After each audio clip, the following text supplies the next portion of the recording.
एक बार की बात है। एक दिन राजू रानी घूमने के लिए जंगल की ओर जाते, जहां पर उन्हें तरह तरह के जानवर दिखाई देते, कहीं बाघों का झुंड तो कहीं जेबरा।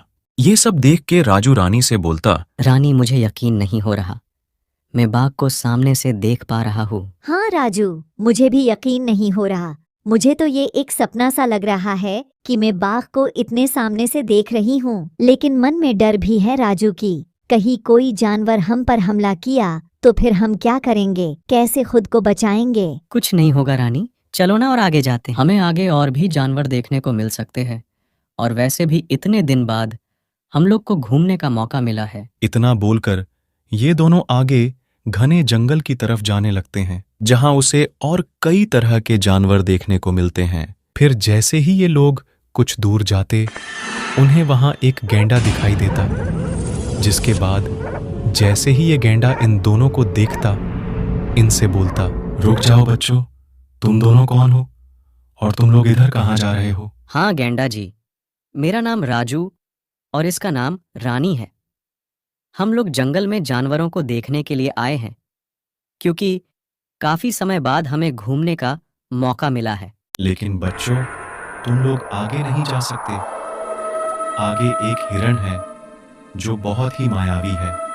वो इंसानों का खून पीता है। लेकिन गैंडा जी, हिरण कितना प्यारा जानवर होता है।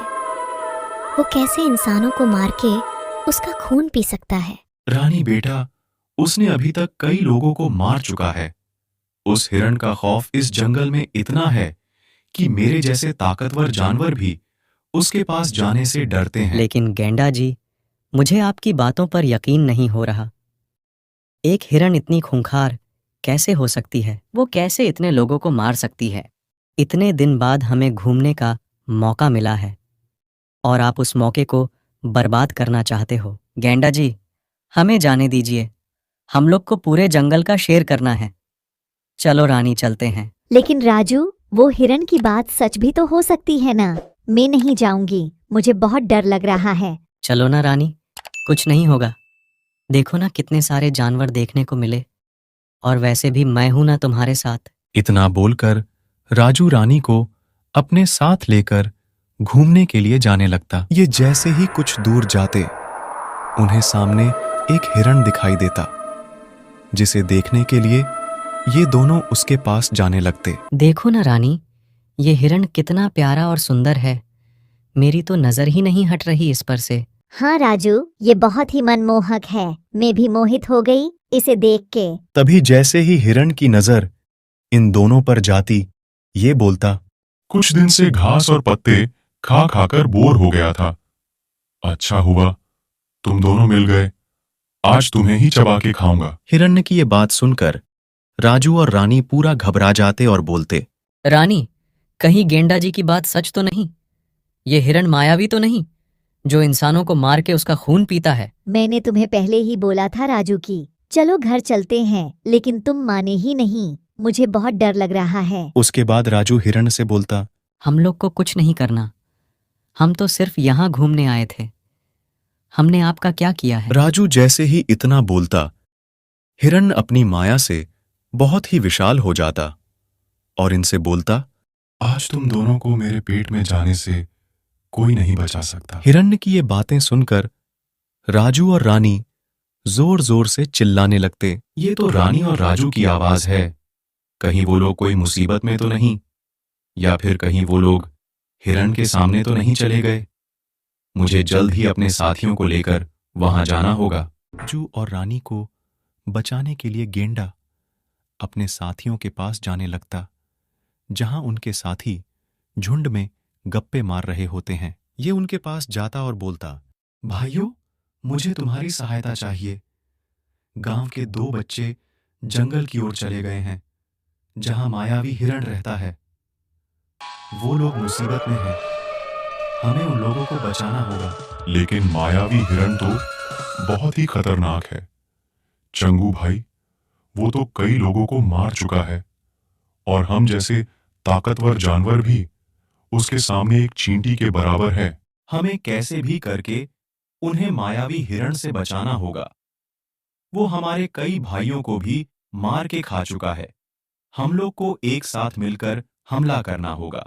हाँ भाई, हमें अब इस जंगल को उस मायावी हिरण से मुक्त करना होगा, नहीं तो पता नहीं वो और कितनों की जान लेगा। इतना बोलकर सभी जंगल की ओर तेजी से बढ़ने लगते हैं। ये कुछ दूर गए ही होते हैं कि सामने उन्हें एक गोरिल्ला मिलता, जो इन्हें देख के बोलता, वो हिरण अब तक बहुतों की जान ले चुका है।